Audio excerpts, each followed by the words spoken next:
Ya memang tidak ada perintah kan, karena belum ada pewahyuan. Perintah itu ada setelah ada pewahyuan, itu loh. Kalau sudah diperintah itu artinya sudah ada wahyu, gitu loh.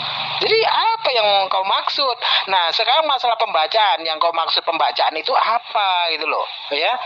Kau pikir pembacaan itu ditulis dulu baru dibaca? Oh tidak, dalam kosakata bahasa, tata bahasa itu ya, ketika kita mengucapkan sesuatu yang uh, notabene dari pihak lain, itu namanya membaca, menyampaikan dalam bacaan, tapi bukan berarti tertulis.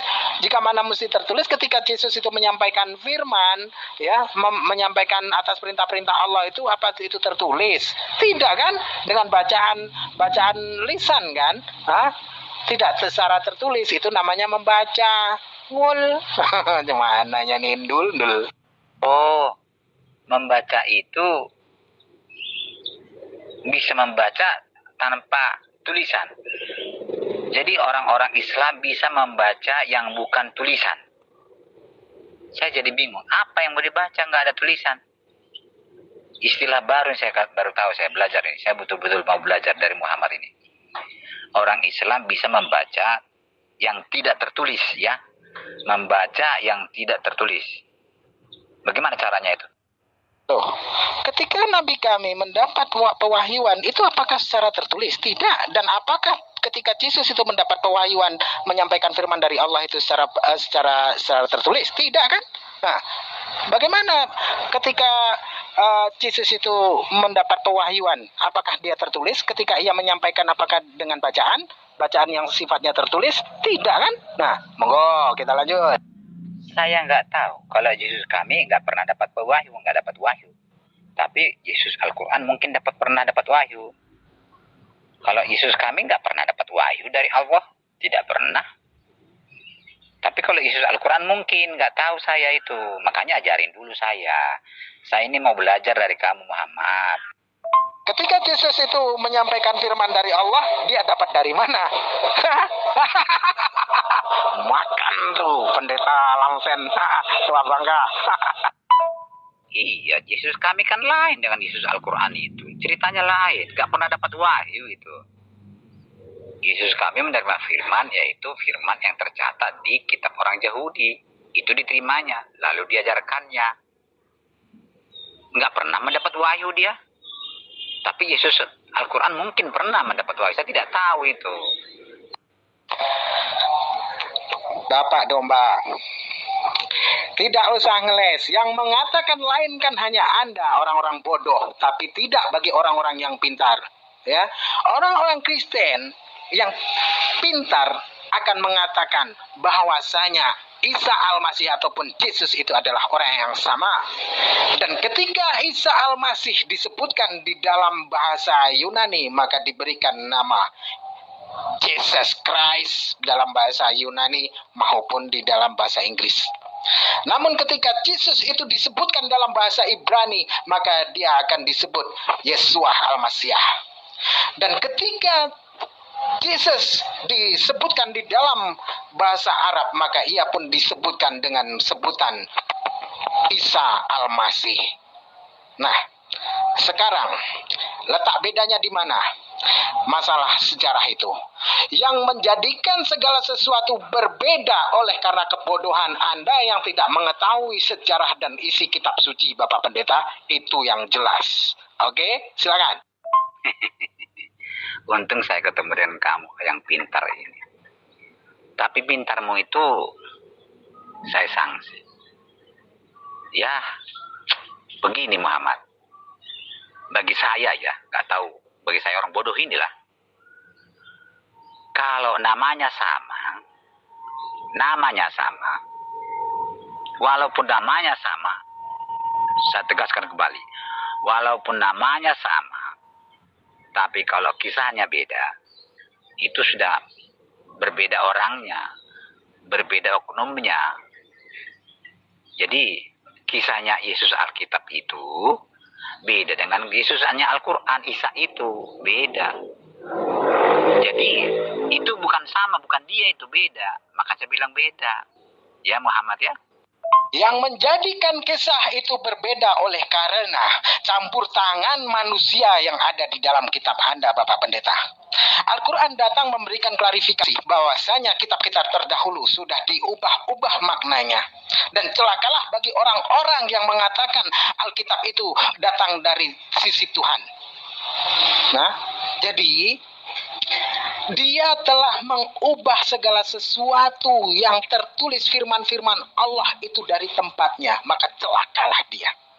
Nah, yang menjadikan berbeda itu adalah informasinya, karena memang ditulis secara kabar burung, penyelidikan. Ya kan? Itu jelasnya. Dan yang mengatakan Anda pintar itu juga siapa? Kalaupun Anda pintar, itu sudah jelas tidak akan menjadikan Tuhan itu lebih dari satu. Karena tidak sesuai dengan apa yang dikatakan Yesus dan Musa. Oke? Lanjut.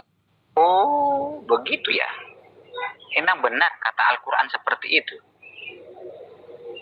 Jadi memang pernah Tuhan mengirimkan kitab suci yang benar, tapi diubah-ubah oleh manusia. Itu kata Al-Quran. Ini yang tegas dulu ya Muhammad ya. Kamu kan Muhammad ya. Tegas dulu. Al-Quran berarti pernah mengatakan bahwa Allah SWT pernah menurunkan kitab suci, tapi dirubah-rubah oleh manusia, begitu? Benar, Allah memberikan informasi bahwasanya kitab-kitab terdahulu sudah diubah-ubah sedemikian rupa. Ayat-ayat Allah itu diubah dari tempatnya.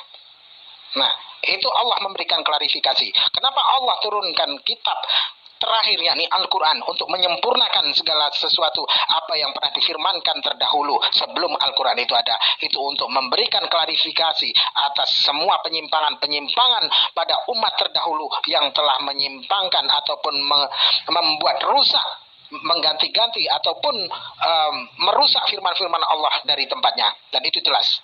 Dan dari segi terjemahan saja, di mana orang-orang Kristen ya yang mempunyai otoritas di dalam LAI itu sendiri telah mengubahnya sedemikian rupa. Ketika Yesus tidak pernah mengatakan dirinya Tuhan, mereka tulis Yesus pernah berkata Tuhan. Dan ketika perihal masalah kandang domba, itu pun kandang kuda berubah-ubah ketika Salomo itu mempunyai kandang kuda dan kereta. Yang tadinya 4.000 jadi 40.000 jadi sekian ribu, macam-macam. Nah, itu sebagai contoh bahasanya Kristen senang mengubah-ubah kitab suci. Oke, lanjut. Oh, kamu beda dengan saya Muhammad.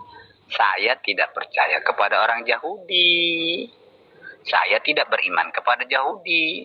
Ya, kita memang beda Muhammad. Makanya saya tidak mau pegang kata-kata orang Yahudi.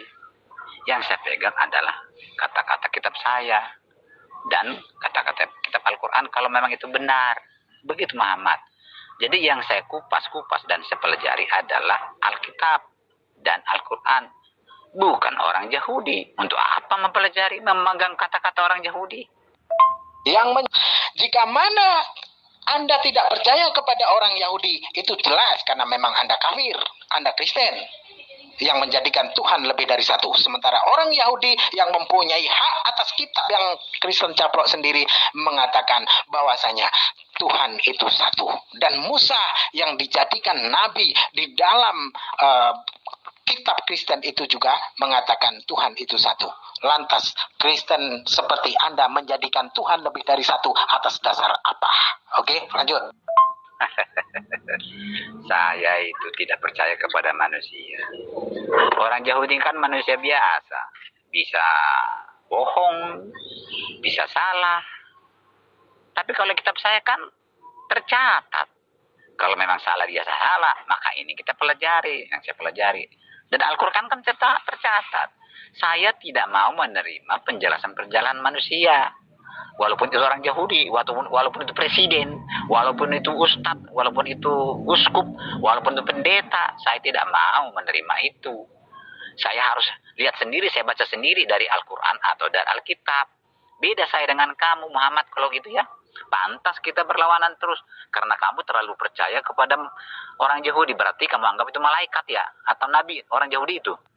Bukankah Yesus itu sendiri adalah seorang manusia seperti kita juga, Bapak Pendeta?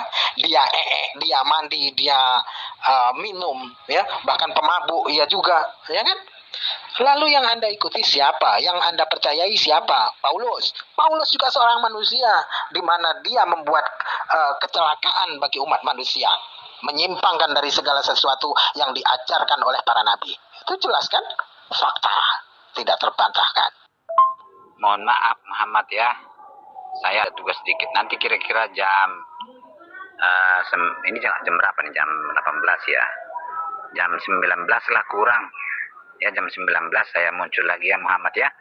Maaf ya Muhammad ya, nanti kita ulangi lagi. Seru ini, kamu hebat nih kayaknya nih. Saya senang berdialog, berdiskusi dengan orang pintar seperti kamu. Alah, itu sudah menjadi tabiat Anda dari dulu, Bapak Pendeta. Ketika Anda terjepit oleh argumen-argumen lawan debatnya, maka Anda akan memakai 1000 berjuta-juta alasan untuk melarikan diri dari perdebatan. Pecundang Kristen itu, tahu?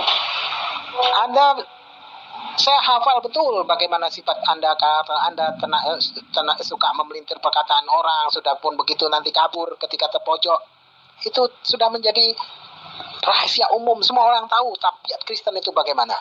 Curang, licik, pendusta, pembohong, sok pintar, sok hebat dikala di medsos. Alah, tai kucing lah Bapak.